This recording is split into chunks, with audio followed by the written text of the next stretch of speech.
Video में हम आपको बताएंगे रीजनिंग के 5 अति महत्वपूर्ण प्रश्न दोस्तों, जो बार बार परीक्षाओं में पूछे जाते हैं। दोस्तों ये सारे प्रश्न सभी परीक्षाओं के लिए बहुत ही महत्वपूर्ण है। दोस्तों इन सभी प्रश्नों को सॉल्व करने के लिए इस वीडियो में आपको बहुत ही आसान ट्रिक भी बताऊंगा। दोस्तों ये रीजनिंग का पार्ट नंबर 36 है। दोस्तों आपके लिए रीजनिंग पार्ट वाइज करा रहा हूं, मैथ पार्ट वाइज करा रहा हूं, और पार्ट वाइज में दोस्तों जितने भी क्वेश्चन होते हैं वो एग्जाम ओरिएंटेड क्वेश्चन होते हैं और सेट पैटर्न के क्वेश्चन होते हैं जो बार बार आपके एग्जाम में पूछे जाते हैं। इसलिए दोस्तों आप सभी पार्टों को जरूर देखिएगा। तो आइए दोस्तों देखते हैं पहला प्रश्न। देखिएगा दोस्तों, पहला प्रश्न बहुत ही इंपॉर्टेंट टाइप का क्वेश्चन है और इस टाइप के प्रश्न हमेशा एग्जाम में पूछे जाते हैं। तो कैसे सॉल्व किया जाता है दोस्तों, क्वेश्चन को ध्यान से पढ़िएगा। क्वेश्चन है दोस्तों, एक विशिष्ट कोड भाषा में बैड BAD को 7 लिखा जाता है तथा SAP को 9 लिखा जाता है। इस कोड भाषा में बैन BAN को किस प्रकार लिखा जाएगा। दोस्तों ऐसे क्वेश्चन आए तो देखिएगा, सॉल्व करने से पहले आप करेंगे क्या, पहले दोस्तों देखिए यहां पे आपको देखना है ये BAD को 7 कैसे लिखा है, SAP को 9 कैसे लिखा है। जैसे यहां पे दोस्तों 7 लिखा है, जैसे यहां पे 9 लिखा है, उसी प्रकार से हम BAN को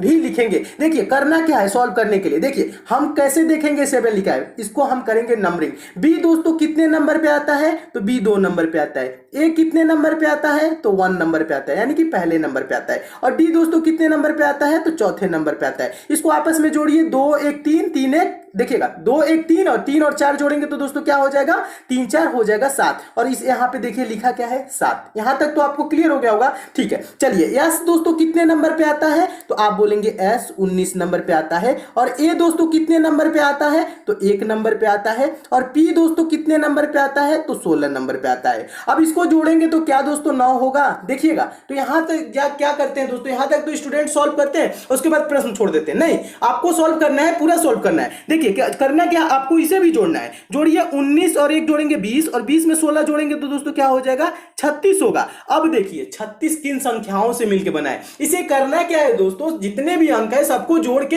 एक अंक में कन्वर्ट कर लेना है। यानी 36 किन संख्याओं से, 3 और 6। तो आप क्या करेंगे, 3 + 6, 3 + 6 दोस्तों क्या होगा 9। बस एक अंक में कर लेना है। 2 अंक की संख्या मिल रही है, उसको जोड़ के क्या कर लेना है, 1 कर लेना है। तो क्या हो जाएगा दोस्तों, 36 को जोड़ेंगे आपस में तो 3 और 6 क्या जुड़ के हो जाएगा 9। और देखिए SAP को क्या लिखा है, 9 लिखा है। उसी प्रकार से दोस्तों बताइए B कितने नंबर पे आता है, 2 नंबर पे। A कितने नंबर पे आता है, 1 नंबर पे। फिर क्या है दोस्तों N है, N कितने नंबर पे आता है, 14 नंबर पे। इसको आपस में जोड़िए, 2 1 3 और 3 में दोस्तों 14 जोड़ेंगे तो क्या होगा दोस्तों 17। अब इसका आंसर 17 नहीं होगा, इसे भी एक अंक में कन्वर्ट करना है। ठीक है, तो एक अंक में कैसे कन्वर्ट करेंगे, 17 किन संख्याओं से मिलकर बना है, 1 और 7। तो इसे क्या करेंगे, 1 + 7 कर लेंगे। क्या हो जाएगा दोस्तों 1 + 7, 8 हो जाएगा। क्या होगा 8। तो इसका आंसर क्या होगा दोस्तों 8 हो जाएगा। अब देखिए 8 किस ऑप्शन में है, तो देखेंगे ऑप्शन नंबर A में दिया हुआ है, तो आपको ऑप्शन नंबर A दोस्तों क्या हो जाएगा, सही हो जाएगा। तो मैं उम्मीद करता हूं दोस्तों आप इस प्रश्न को बहुत अच्छे तरीके से समझ गए होंगे और इस टाइप के क्वेश्चन आपके एग्जाम में आएगा तो आप अच्छे से सॉल्व कर लेंगे।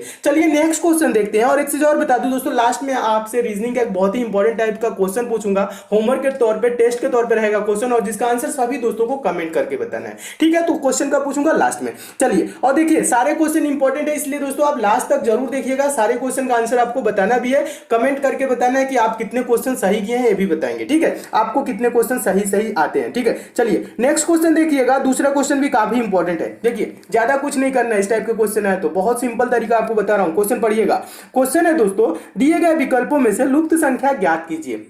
लुप्त संख्या मतलब क्या होता है दोस्तों, मिसिंग नंबर। कहां पे लुप्त संख्या, कहां पे गायब है। देखिए यहां पे प्रश्नवाचक चिन्ह है ना लास्ट वाले फिगर में, तो यहां पे आपको बताना है कि कौन सी संख्या आएगी। तो इसके लिए क्या करेंगे दोस्तों, आप पहले में देखेंगे यहां पे 10 कैसे आया है, दूसरे वाले फिगर में देखेंगे यहां पे 24 कैसे आया है। जैसे दोस्तों पहले वाले में 10 आया है, दूसरे वाले में 24 आया है, उसी प्रकार से हम तीसरे वाले में भी लाएंगे। ठीक है, तो देखिए करना क्या है दोस्तों, देखिए आपको करना क्या है, ये 0 है, ये 6 है, ये 4 है, ये 2 है। ठीक है, इन्हीं संख्याओं को आप कुछ करके 10 लाइए। तो देखिए सिंपल सी भाषा में समझिए क्या करेंगे दोस्तों, हम इन सभी संख्याओं को पहले तो सिंपल क्या करते हैं, सिंपली आपको सॉल्व करना हो तो क्या करेंगे, आप जोड़ेंगे। ठीक है, तो जोड़िए 6 4 क्या हो जाएगा दोस्तों 10 और 10 2 12 और 12 में 0 जोड़ेंगे तो क्या होगा 12 ही होगा। इसे जोड़ने पे क्या आया 12। तो ज्यादातर स्टूडेंट क्या करते हैं ना, अब इसको कैसे कैसे जोड़ के घटा के गुणा भाग करके 10 ही लाने की कोशिश करते हैं। नहीं, आपको अभी 10 नहीं लाना है, यहीं पे आपका आंसर नहीं है, दूसरे को भी देखना है। दूसरे में क्या है दोस्तों 10 है 8 है, 6 है, 2 है, इसे भी जोड़िए। 10 और 8 क्या हो जाएगा 18, और 18 में 6 जोड़ेंगे तो दोस्तों क्या हो जाएगा 24, और 24 में दोस्तों 2 जोड़ेंगे तो क्या हो जाएगा दोस्तों 24 में 2 जोड़ेंगे तो ये हो जाएगा 26। अब देखिए, अब आपको करना क्या है, अब देखना है, सोचना है कि कैसे दोस्तों ये 12 को 10 लिखा है, 26 को 24 लिखा है। तो यहां पे आपको क्या होगा, क्लियर हो जाएगा। डायरेक्ट तुरंत आंसर नहीं दिया जाता है, प्रश्न को पैटर्न समझा जाता है, प्रश्न का जो भी पैटर्न है उसे समझेंगे।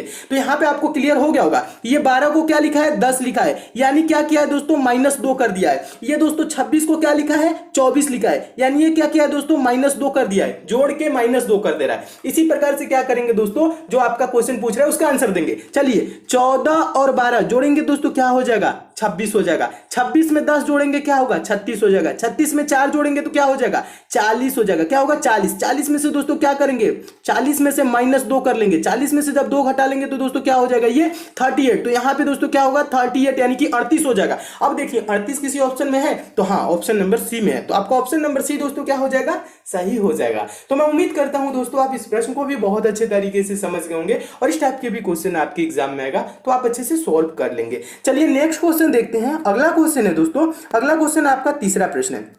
तीसरा प्रश्न मोस्ट इंपॉर्टेंट है और ये बहुत बार एग्जाम में पूछा जा चुका है, रिपीटेड क्वेश्चन है और इस प्रकार के क्वेश्चन हमेशा पूछे जाते हैं। तो पूछे जाए तो कैसे आप सॉल्व करेंगे, देखिएगा क्वेश्चन को ध्यान से पढ़िएगा दोस्तों। क्वेश्चन है नीचे दी गई प्रश्न का सही वेन आरेख बताएं। वेन डायग्राम बनाना है किसका, दिल्ली, श्रीलंका और एशिया का। दिल्ली, श्रीलंका और एशिया का। दोस्तों वेन डायग्राम से रिलेटेड आपके एग्जाम में कभी भी क्वेश्चन आएगा, ठीक है। तो आप क्या करेंगे, पहले भी बताओ फिर से बता रहा हूं, जो दोस्तों शब्द दिया रहेगा वेन डायग्राम जिसका बनाना हो, इसमें किसका बनाना है दिल्ली, श्रीलंका और एशिया का। तो आप दोस्तों इन्हीं शब्दों पे विचार करेंगे, सोचेंगे दिमाग में अपने कि इनका एक दूसरे से संबंध कैसा है, रिलेशन कैसा है, बस ये आपको सोचना है, तुरंत आपका आंसर मिल जाएगा। देखिए ज्यादा कुछ नहीं, और सोचना कैसे ये भी मैं आपको बता रहा हूं। देखिए अब आपके दिमाग में दोस्तों एक फिगर आना चाहिए जो मैं बोल रहा हूं। दिल्ली क्या है दोस्तों, भारत की राजधानी है, आपको पता होगा। दिल्ली कहां है, भारत में है।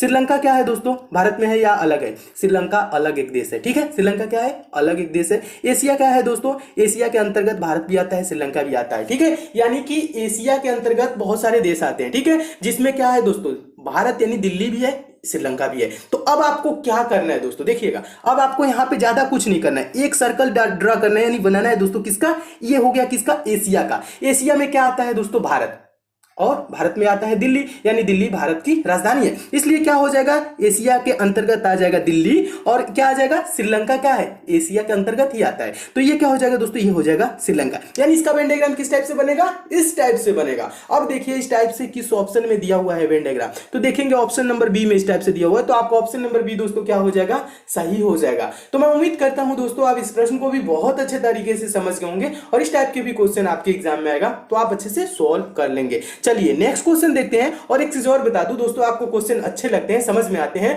तो वीडियो को जरूर लाइक किया करिए दोस्तों, शेयर भी जरूर किया करिए ज्यादा से ज्यादा, फेसबुक, व्हाट्सएप, टेलीग्राम, जितने भी दोस्तों आपके पास स्टडी ग्रुप हो। और एक चीज और बता दूं दोस्तों, मैं उन्हीं क्वेश्चन को कराता हूं जो क्वेश्चन आपके एग्जाम में पूछे जाते हैं, जो हमेशा रिपीट होते हैं। इसलिए दोस्तों आप डेली पढ़ा करिए दोस्तों। डेली मैं बता दूं दोस्तों 8 PM पे वीडियो देता हूं, शाम 8 बजे, एक दिन मैथ, एक दिन रीजनिंग, और सारे क्वेश्चन आपके एग्जाम ओरिएंटेड होते हैं। इसलिए दोस्तों आप हमसे जरूर जुड़िए, चैनल को सब्सक्राइब भी कर लीजिए, नोटिफिकेशन बेल को भी जरूर ऑन कर लीजिए ताकि आपको डेली सारे वीडियोज की नोटिफिकेशन मिले। और डेली दोस्तों आप पढ़ा करिए, ठीक है। डेली पढ़ेंगे तो सारे क्वेश्चन आपके इंपॉर्टेंट कवर हो जाएंगे। जब आप एग्जाम देंगे तो देखेंगे सारे क्वेश्चन यही सब है और आप अच्छे से एग्जाम पास कर जाएंगे, ठीक है। तो आप हमसे जरूर जुड़े रहिए, अच्छे से जुड़े रहिए। और एक चीज और बता दूं, आपको किसी चैप्टर में प्रॉब्लम भी होती है तो चैप्टर का नाम नीचे कमेंट कर देंगे दोस्तों, तो वो भी चैप्टर में बहुत जल्द कंप्लीट करा दूंगा। या किसी प्रकार की दोस्तों सुझाव या सजेशन हो तो वो भी आप मुझे नीचे कमेंट करके बता सकते हैं कि मैं किस टाइप से पढ़ाऊं जो आपके लिए बेनिफिट हो, ठीक है। तो ये चीज आपको क्या करना है, कमेंट करके बताना है। चलिए नेक्स्ट क्वेश्चन है दोस्तों, अगला क्वेश्चन है चौथा क्वेश्चन। चौथा क्वेश्चन क्या है दोस्तों, ये मोस्ट इंपॉर्टेंट क्वेश्चन है, ये बहुत बार एग्जाम में पूछा जा चुका है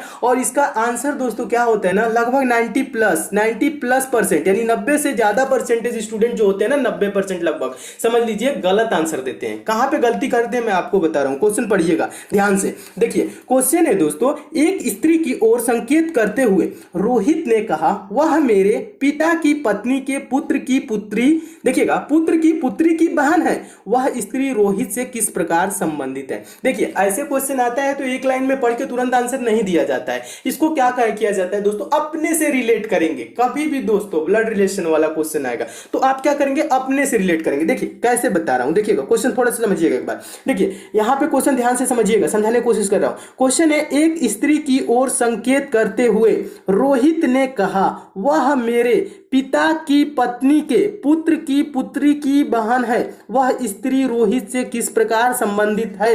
अब देखिए यहां पे करना क्या है दोस्तों, आप अपने को रखेंगे कहां पे। देखिए एक स्त्री की ओर संकेत करते हुए रोहित ने कहा, मान लीजिए दोस्तों आप रोहित हैं, कह रहे हैं क्या, वह मेरे पिता की, आपके पिता की पत्नी कौन होगी दोस्तों, आप बताइए। आप रोहित हैं, कौन है, आप रोहित हैं, आपके पिता की पत्नी कौन होगी, आपकी मम्मी होंगी, ठीक है। और मम्मी के पुत्र की, मम्मी के पुत्र कौन होगा ये बताइए, आपके मम्मी का पुत्र कौन होगा, आप होंगे या आपका भाई होगा। अब यहां पे ज्यादातर स्टूडेंट कहां कंफ्यूज हो जाते हैं, मम्मी का पुत्र स्वयं को मान लेते हैं, नहीं मम्मी का पुत्र आपका भाई भी होगा। यहां पे रहता अगर एक शब्द लिखा होता दोस्तों, पिता की पत्नी के एकमात्र पुत्र, जब एकमात्र वर्ड दोस्तों जो जुड़ता है ना वो क्या होता है, इकलौता पुत्र, यानी एक ही पुत्र है और जो पुत्र की पुत्री की बहन होगा वो आपकी पुत्री की बहन होगी, ये चीज यहां पे। लेकिन यहां पे दोस्तों एकमात्र वर्ड नहीं जुड़ा हुआ है, इसलिए क्या होगा दोस्तों, यहां पे आपके पिता की पत्नी यानी आपकी मम्मी के पुत्र कौन होगा दोस्तों, आप हो सकते हैं या आपका भाई, ठीक है।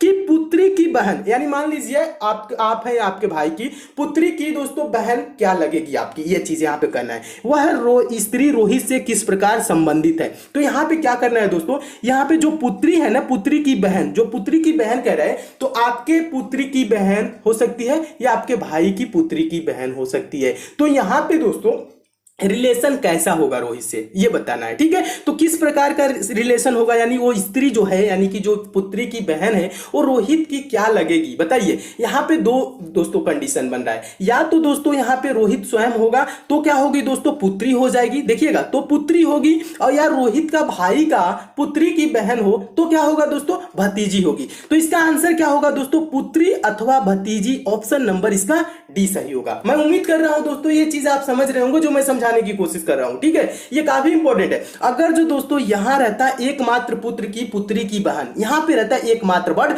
तब आंसर क्या होता, ऑप्शन नंबर ए होता। लेकिन यहां पे एकमात्र वर्ड नहीं जुड़ा है, इसलिए क्या आंसर होगा, पुत्री हो सकती है या क्या हो सकती है, भतीजी। भतीजी किसे कहा जाता है दोस्तों, भाई की जो संतान होते हैं, ठीक है, उसे क्या बोला जाएगा, भाई की जो लड़की होगी उसे क्या बोला जाएगा, भतीजी बोला जाएगा, ठीक है। भतीजा क्या पुत्र होगा तो उसे भतीजा, ठीक है। यहां पे कंफ्यूज नहीं होइएगा, ठीक है। तो इसका आंसर क्या होगा दोस्तों, पुत्री अथवा भतीजी होगा। और ज्यादातर स्टूडेंट क्या करते हैं दोस्तों, यहां पे डायरेक्ट आंसर करते हैं और अपने आप को मान के पुत्री आंसर देके तुरंत आगे बढ़ जाते हैं, जो कि आंसर गलत हो जाता है, ठीक है। इसलिए प्रश्न को थोड़ा सा समझना है, आंसर क्या होगा, पुत्री अथवा भतीजी, ऑप्शन नंबर डी सही होगा। तो मैं उम्मीद करता हूं दोस्तों आप इस प्रश्न को बहुत अच्छे तरीके से समझ गए होंगे और इस टाइप के क्वेश्चन आपके एग्जाम में आएगा तो आप अच्छे से सॉल्व कर लेंगे। चलिए नेक्स्ट क्वेश्चन है दोस्तों, अगला क्वेश्चन है आपका पांचवा प्रश्न। पांचवा प्रश्न भी मोस्ट इंपॉर्टेंट क्वेश्चन है, और क्यों मोस्ट इंपॉर्टेंट क्वेश्चन है, ये भी रिपीटेड क्वेश्चन है, हमेशा ये प्रश्न पूछा जाता है और इस टाइप के हमेशा क्वेश्चन आते हैं। देखिए कैसे सॉल्व करना है, क्वेश्चन समझा रहा हूं, क्वेश्चन को पढ़िएगा दोस्तों। क्वेश्चन है, दिए गए विकल्पों में से संबंधित संख्या को चुनिए। संबंधित संख्या कहने का मतलब है दोस्तों,